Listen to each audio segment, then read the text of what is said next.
Hello friends, આજે આપણે બનાવીશું કોબીનો નવો નાસ્તો, જે નાના બાળકોથી લઈ અને મોટાને ખૂબ જ પસંદ પડે તેવો નાસ્તો છે. આ નાસ્તો તમે બ્રેકફાસ્ટ અથવા ડિનરમાં લઈ શકો છો. ખાવામાં ખૂબ જ હેલ્ધી એવો આ નાસ્તો છે અને લો કેલરી પણ છે. ફક્ત 1 થી 2 ચમચી ઓઇલમાં આ નાસ્તો બની જાય છે.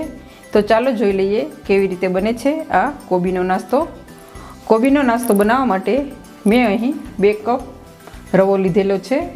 સાથે મેં ઝીણી કાપેલી ડુંગળી લીધેલી છે, લીલા ધાણા લીધેલા છે, ગાજર લીધેલું છે, 1 કપ મેં કોબી લીધેલી છે, આદુ અને મરચાંની પેસ્ટ લીધેલી છે, હાફ કપ મેં અહીં ચોખાનો લોટ લીધેલો છે, 1 કપ દહીં લીધેલું છે, લીલું લસણ લીધેલું છે.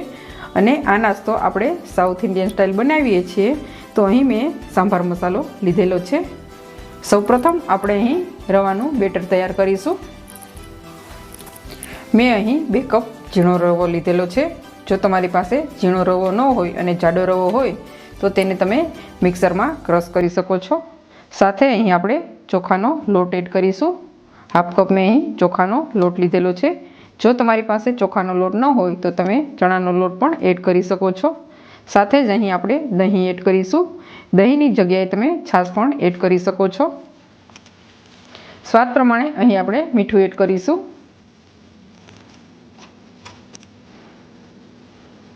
હાફ કપ જેટલું અહીં આપણે પાણી એડ કરીશું અને બેટર તૈયાર કરીશું.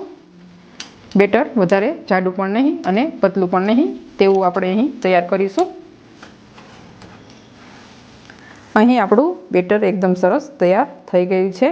વધારે જાડું પણ નહીં અને પતલું પણ નહીં તેવું અહીં આપણે બેટર તૈયાર કરેલું છે. આપણે તેને ઢાંકણ ઢાંકી અને 10 મિનિટ માટે રેસ્ટ આપીશું. ત્યાં સુધીમાં આપણે આ નાસ્તા માટેનું સલાડ તૈયાર કરીશું.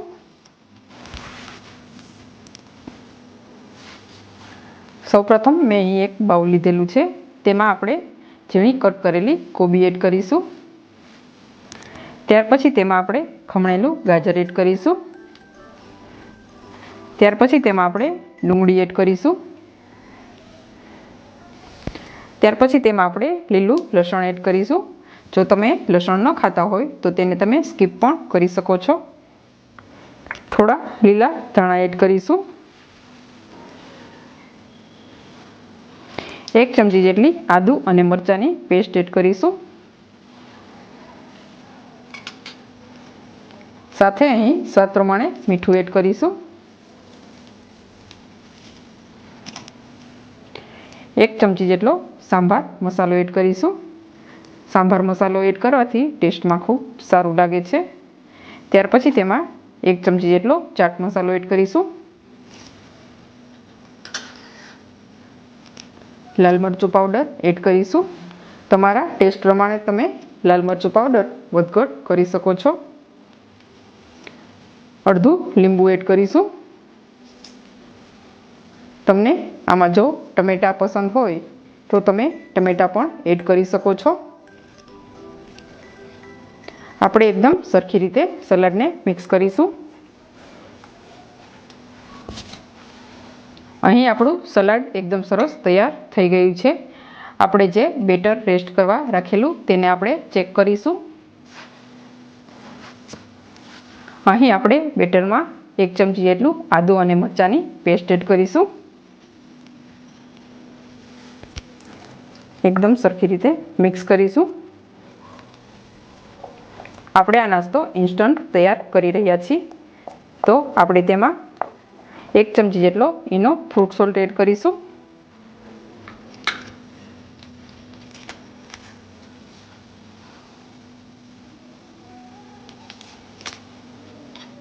આપણે થોડું પાણી એડ કરીશું જેથી આપણો ઈનો એકદમ સરસ એક્ટિવ તૈયાર થાય.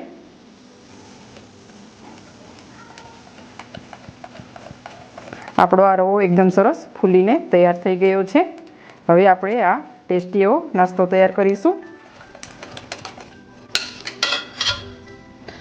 સૌપ્રથમ મેં અહીં એક નોનસ્ટિક પેન લીધેલું છે. તેમાં આપણે 1 ચમચી જેટલું તેલ એડ કરીશું. તેલને આ રીતે બધી જગ્યાએ સ્પ્રેડ કરીશું.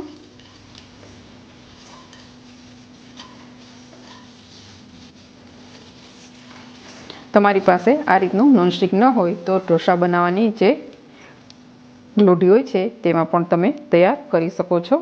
અહીં આપણે 1 ચમચા જેટલું બેટર એડ કરીશું.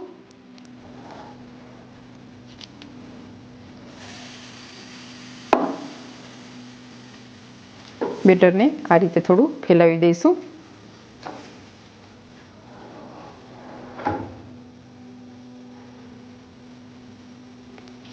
એક મિનિટ માટે ઢાંકણ ઢાંકીને મીડિયમ ફ્લેમ ઉપર આપણે તેને કૂક કરીશું. અહીં આપણે ઢાંકણ ઢાંકીને ચેક કરીશું. થોડું કૂક થઈ ગયું છે. હવે આપણે તેની પર ચીઝ સ્લાઈસ એડ કરીશું. તમારા બાળકોને જો પનીર પસંદ હોય તો પનીર પણ તમે એડ કરી શકો છો. ઉપરથી આપણે સલાડ એડ કરીશું. બાળકો જનરલી વેજીટેબલ ખાતા નથી હોતા, પણ આ રીતે તમે આપશો તો તે ખાઈ લેશે. કિનારીથી થોડું છોડીને અહીં આપણે વેજીટેબલ એડ કરીશું. તમે મારી આ રેસીપી એક વખત જરૂરથી ટ્રાય કરશો.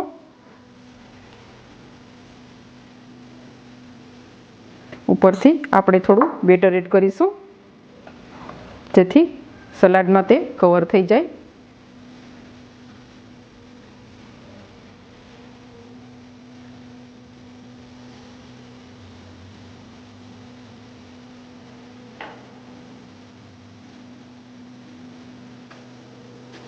અહીં આપણે 1 ચમચી જેટલું તેલ એડ કરીશું અને તેને 4 થી 5 મિનિટ માટે ફરીથી કૂક કરી લઈશું, જેથી આપણો આ નાસ્તો એકદમ સરસ ક્રિસ્પી તૈયાર થાય.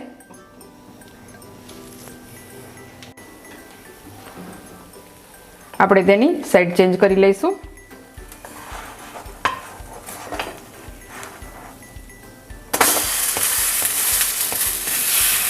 એકદમ ક્રિસ્પી તૈયાર થયો છે.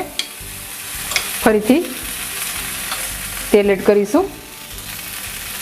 આપણો આ કોબીનો નાસ્તો એકદમ સરસ ફૂલીને તૈયાર થઈ ગયો છે.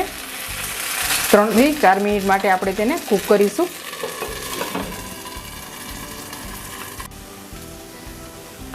અહીં આપણો આ ટેસ્ટી એવો નાસ્તો એકદમ સરસ તૈયાર થઈ ગયો છે. આપણે તેને પ્લેટમાં કાઢી લઈશું. તમારા બાળકોને આ રેસીપી એક વખત જરૂરથી બનાવીને આપશો. રેસીપી સારી લાગે તો લાઈક કરજો, શેર કરજો અને મારી ચેનલને હજુ સુધી સબસ્ક્રાઈબ ન કરી હોય તો સબસ્ક્રાઈબ કરવાનું બિલકુલ ના ભૂલતા. બેલ આઇકનને જરૂરથી પ્રેસ કરજો, જેથી મારી નવી રેસીપી તમને સૌથી પહેલાં જોવા મળે. આપણે આ નાસ્તાને ટોમેટો કેચઅપ સાથે સર્વ કરીશું.